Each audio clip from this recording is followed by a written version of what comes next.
Hi there. Today I'm going to show you how you can create this type of single image slider on your funnel page. So after watching this video, you can create this type of image slider on your funnel page using this HTML and CSS code. Okay, so let's get started. This is my client account and I will create a new step on the funnel.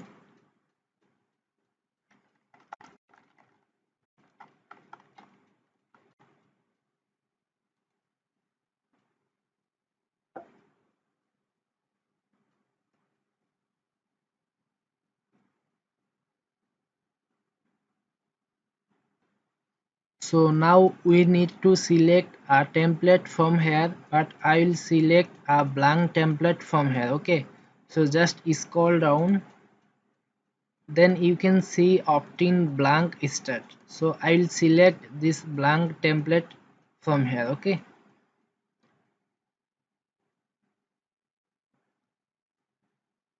after that just click on edit page option. Okay,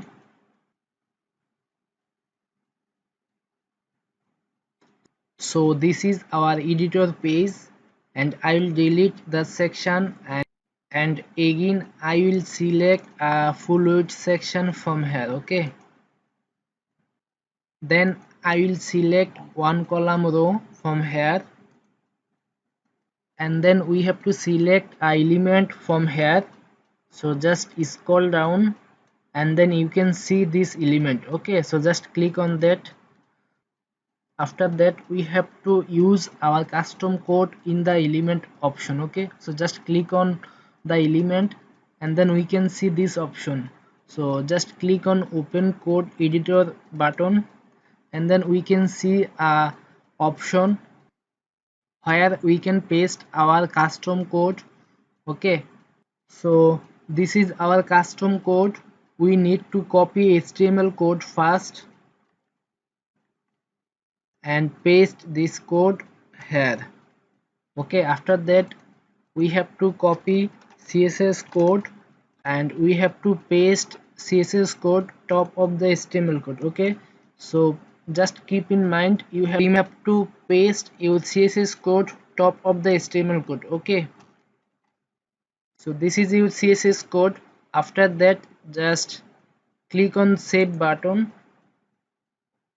and click preview option, and then we can see a slider on our funnel page. Okay, so this is the single image slider. After watching this video you can create this type of single image slider on your funnel using this HTML and CSS code. So this is my CodePin account. You can get the link in the video description. Okay, so I hope you can create this type of single image slider on your funnel after watching this video. That's it.